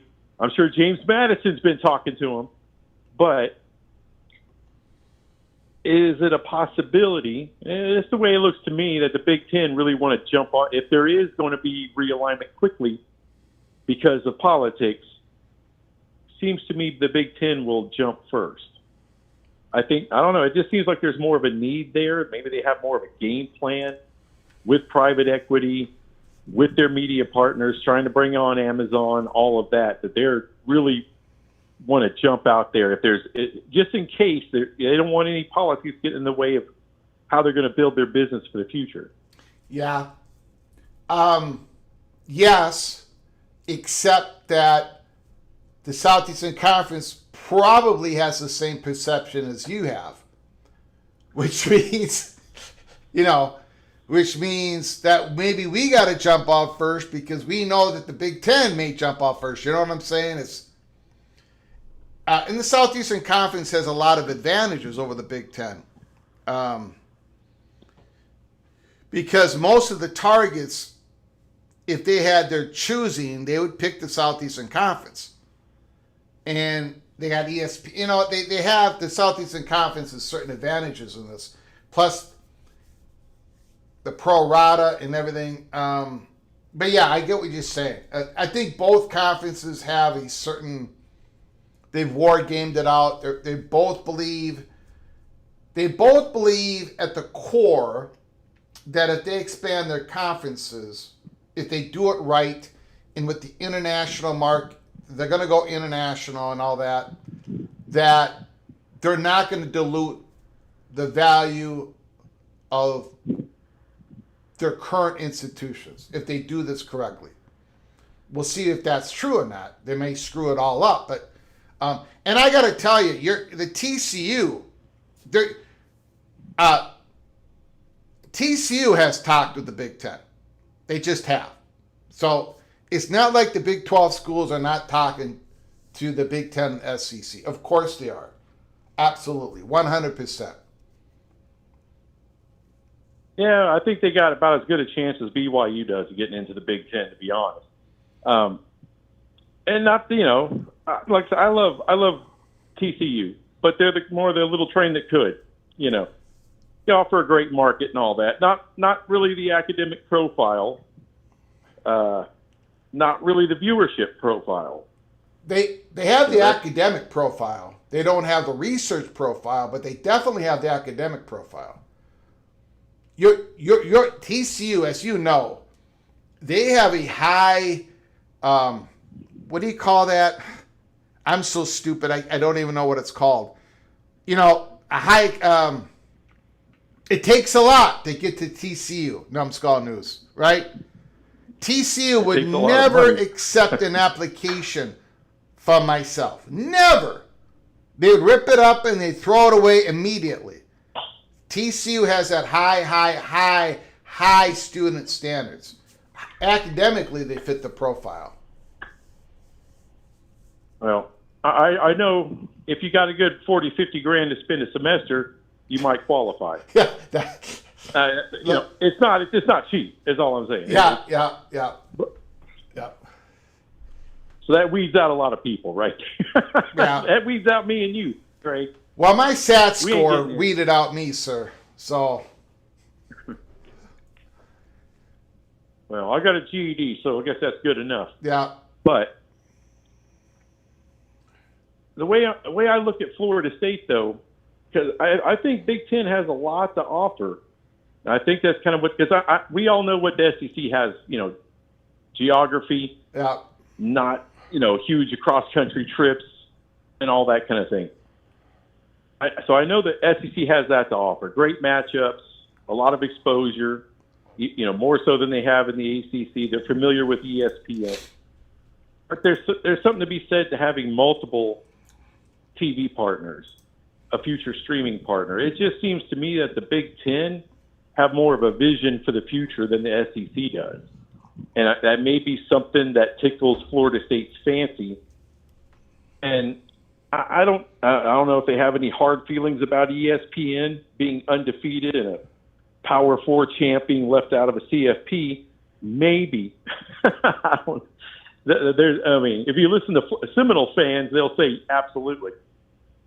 But, the decision makers there, I don't know. I always thought that they would choose, like anyone else, that the more logical decision is choose the hometown big conference, which is the SEC. But the Big Ten, I don't know. It just seems like they offer a hell of a lot. And if you talk about that Big Ten consortium of high academic schools and all that, there's a lot of extra money there too laying around for them.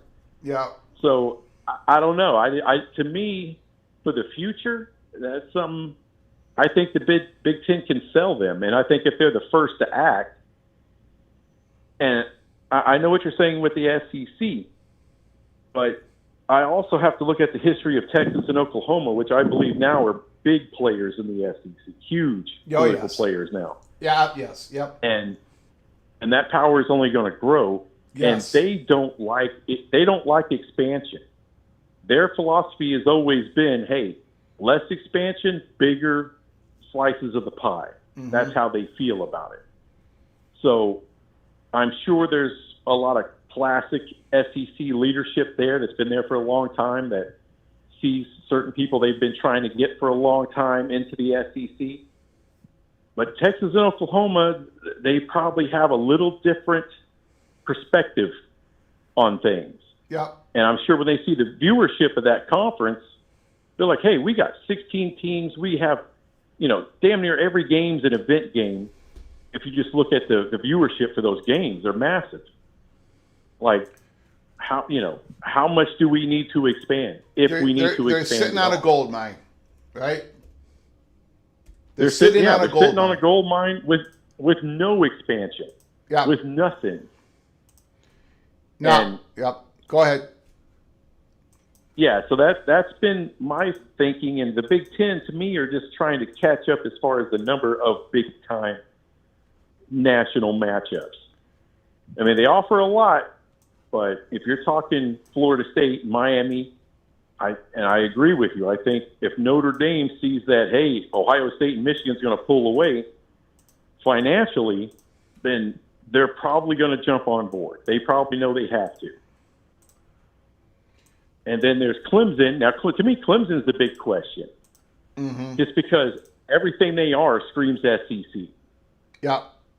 And so to me, that's the one that really has me questioning, because I still think they have a shot at the Big Ten as well. There's a lot of Big Ten fans say, "Oh, no possible way." Well, if you're just looking at business and money, yeah, there's definitely a possible way that Clemson finds its way into the Big Ten, because it makes sense financially for the Big Ten. But I think of all those schools, they're the ones that are probably way more likely to go SEC or want that. Mm-hmm. And that's just the way I see it.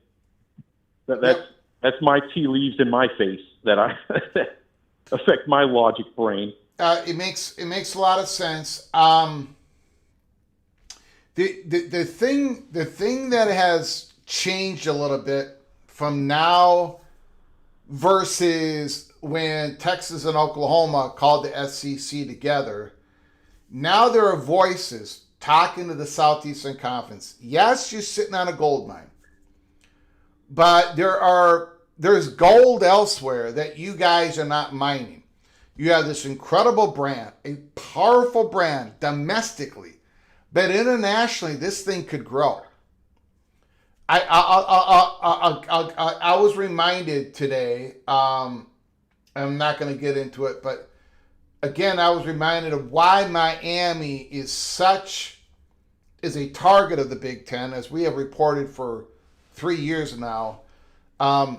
Miami internationally, look what they did. Look what certain people did when they tried to get Lionel Messi in, right?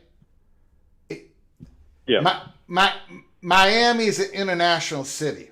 It's a national city. It's something that the Big Ten would like to be able to get.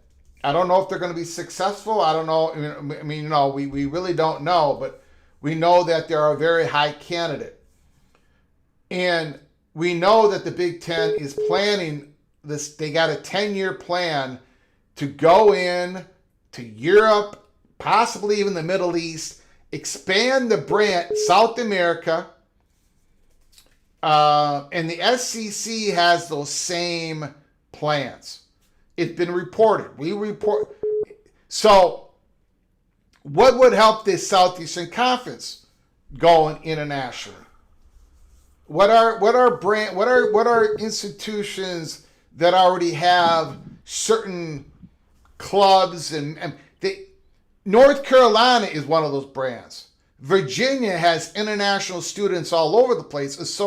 That's why they've always been considered the top targets for the SEC. They're looking at markets 10 years down the road. And Brett Yormark, Numbskull News, Brett Yormark has talked about, he's the most open about it. He says, Big 12, we're going international, baby. He has said that over and over and over again. The Big 12, now, some of it hasn't quite worked out yet. The Mexico thing hasn't worked out yet.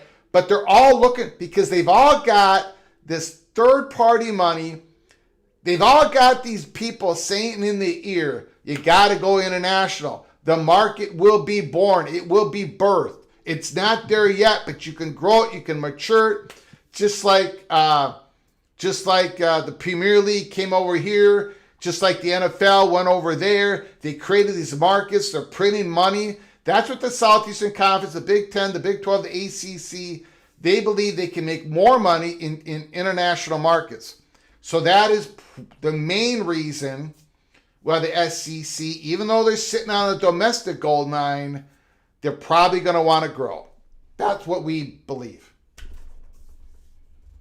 And as far as I understand that logic totally. Mm-hmm. But to me, the 16 schools the SEC has, Yep. that can grow international. I mean, you got to remember, that wasn't too long ago. The SEC wasn't much of a college basketball power. Oh, yeah. And now they are. Yeah. Now they are. Yeah. They have made the investment. They have made that important. So that's kind of a demonstration to me that if they want to do something, they have the brand power, the brand equity. Mm-hmm. They have the money. They have the influence that if they want to get international, I don't think they're going to depend on bringing in certain brands for that they could do that themselves. And there's no bigger brands than Alabama, Georgia, Texas, Oklahoma. Throw in LSU in there. They can get to a lot of places like Sure that. they can. Yep. Yep. So, like I said, I understand where you're coming from. Yep. But then again, I always have to fall back for me. And like I said, the chalk is it's going to go your way, Greg. But I'm a contrarian. Yeah. I'm just going to disagree. And I'm going to go with Texas and Oklahoma having massive voices in that conference, and they just don't like expansion. Mm-hmm. They have their way of doing things. And they're going to bring a lot of heat into that conference. I think that's a very good point. Very good point, sir. All right, man. Well, you had a great show. Great show every day, and I appreciate it. I appreciate you, Numbskull News. Everybody go check out Numbskull News college football YouTube channel. He's absolutely brilliant. Thank you, sir. Appreciate it. And unlike some idiots out there, I could disagree with you, Greg, and still respect you and respect the work that you do. And you respect my 38% winning percentage against the spread. Thank you very much, sir. Well, that's most of America. Okay. Thank you, sir. All right. Have a good evening. Appreciate it. No problem. That was very kind of Numbskull News. I've actually been worse than pretty much all of America, but not this year. Edward the Auburn Tiger. Edward the Auburn Tiger is in the house. Edward, can you hold on for a moment? I sure can. I do appreciate it. We got a very kind super chats coming on in here. I want to make sure I cover them. Numbskull News, very kind words. But my 4 years of picking against the spread, I'm probably dead last. Out of 300 million people in the United States of America, I'm probably dead last, but not in 2026. Not in 2026. Christopher Hooter, $2 holler, bam.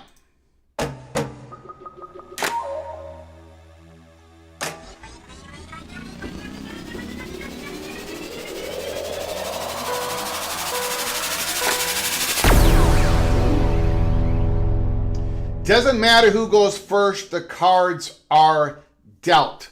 I don't think the cards have been dealt yet. I could be wrong, though. But I don't think the cards have come from the top of the deck or from the bottom of the deck. Not yet. Christopher Hooter, thank you for the $2 holler. And I have not, I don't know what was said. I haven't checked that out yet, Christopher Hooter. I have been extremely busy. Greg, any thoughts on Josh Amaro, now new Disney CEO, ESPN, SEC expansion, streaming the Disney Plus as parent interactive platform? I have not checked that out yet. If you want to put a comment in on what he said about SEC expansion, go ahead, put it in the comment section. But I'll go check it out. Today has been extraordinary. An extraordinary day. 95%,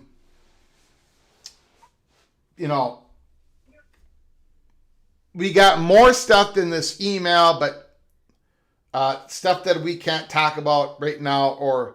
But anyways, it's been an extraordinary day. I have not had the time to get through everything. But thank you, Christopher Hooter. Appreciate it very much. You warned us. Preston from Greensboro, North Carolina.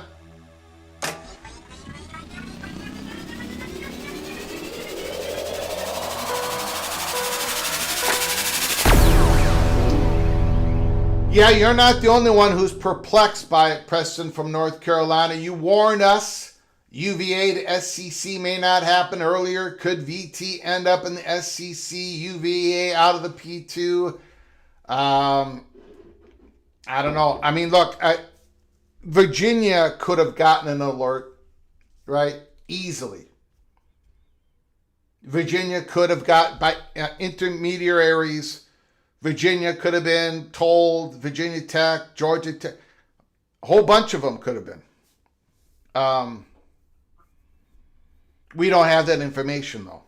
But according to the Money Perch, Virginia Tech was given an alert. So that's pretty interesting. But I don't think that means that Virginia did not get that alert. But yes, the Virginia dynamic is perplexing indeed. That is 100% true. Preston from North Carolina, I appreciate your generosity. Edward the Auburn Tiger, I appreciate you. I appreciate your patience with me. Thank you very much for calling. The floor is absolutely all yours. Greg, another great show. What a historical day this seemed to be. You know, we'll go 5, 10, 15 years from here and we'll look back to this day and say, man, what a day this has been. Nothing done. Nothing done. Nothing settled. Go ahead. I know, Greg. Well, Greg, you know, the guy from Yahoo said that, you know, I guess the conversation was accelerating. Yes. And I knew that for the last month and a half, PATC family and you, sir, have accelerated your efforts every day, pounding the pavement, bringing us, you know, earth-shaking news, tremendous insight. I mean, you just know something's about to break. And I know we on the verge, you know, we're not quite there yet. But for him to, for the Florida State Money Purse to share what he just said, a man that has been pretty much dead accurate, very forthright towards the negatives and the positives in this whole process. For him to say that, I mean, I feel like it's Christmas right now, and. You know, the fact that the SEC may allegedly be choosing Virginia Tech over Virginia. But that's not what it was. That wasn't now, I have said. not heard the whole show, Greg. I have not heard the whole show, so okay. I might have missed a few things here and there. That wasn't, in the email, it just said that they know that Virginia Tech got the same alert. It didn't mean that Virginia did not get it. So, just everybody go back and watch that part of the live show. Yeah, but he mentioned Virginia Tech. Yeah, he did not mention Virginia. So I guess I'm just going based on what the letter said. Now, obviously, it's not limited to what he's saying, but based on the letter, and that's what you're bringing to the table right now, the letter and the things that you have that you can talk about. I mean, the SEC is getting it right, in my opinion. Culturally, Virginia Tech absolutely lines up with the SEC. And Greg, I wish, you know, that show that you did where you said that you did a show on the SEC is sitting on a gold mine. Mm-hmm. Now that show that we had breaking news that show, and you really just gave about a 3 to 5 minute exhortation on that subject.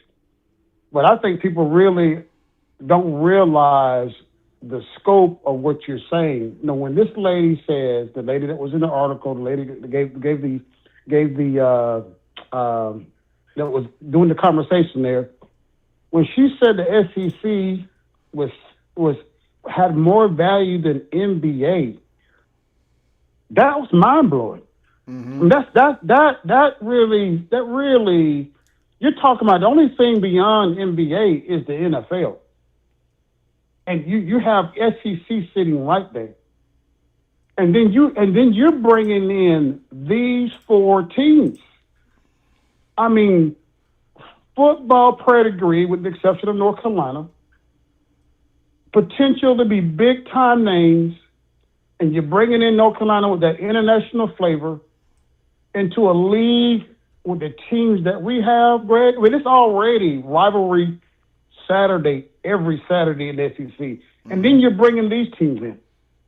And then you're talking about new media partners. You're talking about a potential new early media contract with ESPN. Mm-hmm. And you're talking about more value than the NBA. Just take a step back. I mean, the NBA makes $7 billion a year, Greg. I'm not saying the SEC is going to make that, but they're bringing in $7 billion a year, Greg. Yep. And if that lady is accurate, and this is the word on the street when it comes to the media landscape, you're talking about a SEC that's going to have its own gravitational pull. You're talking about a game-changing, and I'm sure the Big Ten will be in that neighborhood. I don't think they'll be more than the SEC, not a competition or anything, but they'll be in that neighborhood, and they'll both be in a place that frankly, the divide between the haves and the have-not will be so great, Greg. You're talking about the entire college football landscape entirely changing. I don't even know. I mean, what we see football is right now is not going to be like this 4 years from now. I mean, talk to us about, if you don't mind. I know you got a show going on. Elaborate on that gold mine. Elaborate on the potential of a move like this, of what could be done, what could be established. If with all of your expertise and your connections and notoriety, could you really kind of give us a sneak peek in what that would look like? Well, first we got to figure out what the NFL contract brings in, right? First is the NFL. Yes, sir. And then the second thing is we got to find out if there is going to be an early media rights negotiation soon after the NFL thing has been figured out. It has been reported that the NFL negotiations are like halfway done or something. Still got a ways to go. So we're not going to know for a bit yet. So we got to know the large, in some ways people say, look, if the NFL, if they get way more than people projected in their early rights negotiation, that's bad news for the SEC and later on the Big Ten. Some people don't know that's good news. That means, that live sports is king, is still king, and that if the NFL makes a whole lot more, then they're going to project the SEC is going to be valued a lot more. So there's even a difference on philosophy of what the NFL contract would mean for the next media negotiations for the Big Ten and the SEC. So I don't have a magic wand. I don't know. All I know is, and I'll use Notre Dame as an example. I'm going to use Notre Dame as an example because I do not want to offend Big Ten people, Big 12 people, ACC people. I think they're all mad at me in the chat room right now, so I'll use Notre Dame. Okay. The ability for Notre Dame to stay within the SEC. That ability, the next contract, Notre Dame ain't going to be able to keep up. So at least that's what people believe. I mean, it is so difficult to be a standalone. But they've been able to do it because they're incredibly valuable. But the SEC, their next contract is going to be, I mean, first of all, the Southeastern Conference contract brings in less risk for the media partners. And we've talked about the reasons why that is.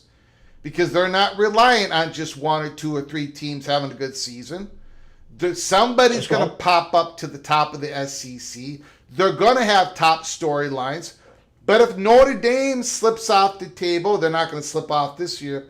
But if they ever slip off the table when it comes to producing on the football field, or number two, producing good schedules, good enough interesting schedules, as a standalone, that really hurts NBC.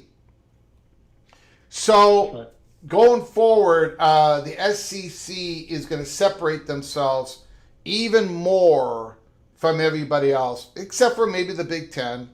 But, you know, that's just the reality of it. But I don't know how much more they're going to make. I have no idea.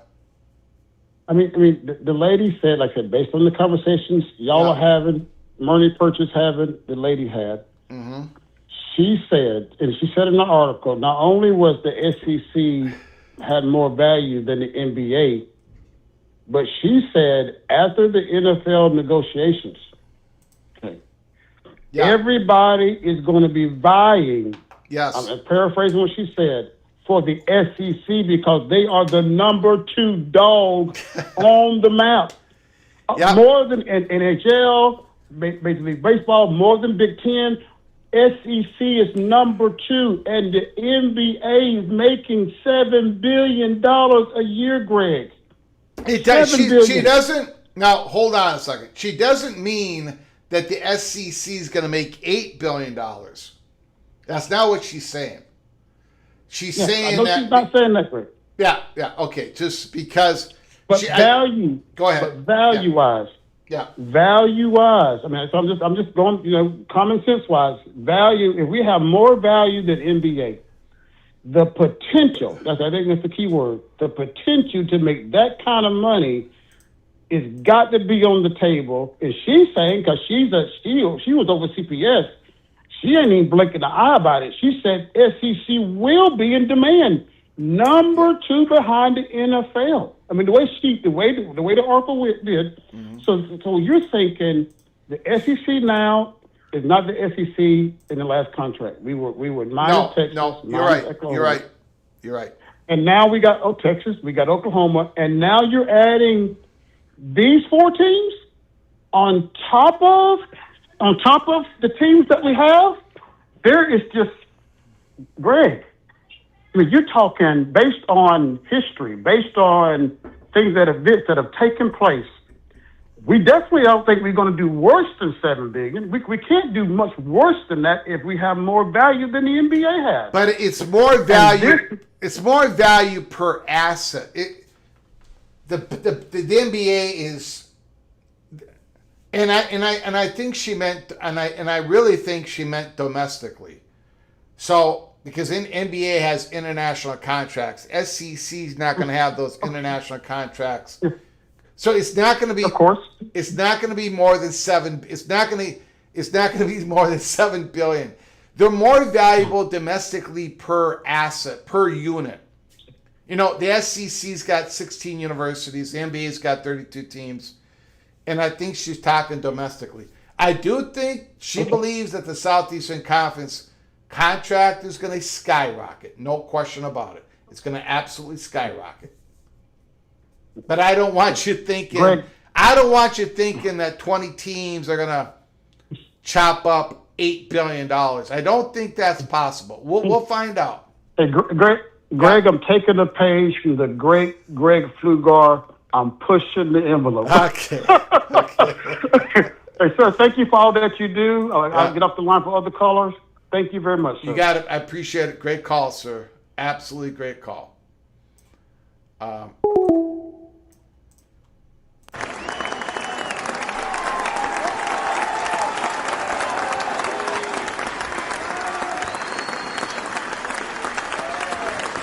And she also said for CBS, for CBS, the Big Ten was more valuable because of what Big Ten does for the value for CBS outside of the football game itself. So the affiliates and stuff. So there's more than one way to garner value for the media companies. But anyways, everyone should check that out. It was Jane Wall Street interview with Wendy McMahon, former president of Paramount and CBS. So great call, Edward. No question about it. No question about it. All right, ladies and gentlemen, we've been on the air for 2 hours and 10 minutes. I think we're going to close it up on this beautiful Saturday night. I know you all want to get back to the people that you love. I want to thank Ricky Tungate, MBM, Marcus Williams, Christopher Hooter, Ricky Tungate once again, Evil Badger, The Amazing Blue, Anthony Carlson, Marcus Williams, The Irishman, Ryan MBM, massive generosity, 20 gift memberships. Holy smokes. Chad Price, thank you. Carson, thank you very much. Cranky Tiger, Badger Bournemouth, Christopher Hooter, Daniel Gorby, Christopher Hooter, Preston from Greensboro, North Carolina. I want to thank you all for your generosity. I want to thank the comments. For the most part, you guys behave. There's a little bit of a too much elbow throwing. And again, the great callers, thank you very much. Again, we're going to be coming on live tomorrow, June 28th, Sunday. So buckle up and brace for impact.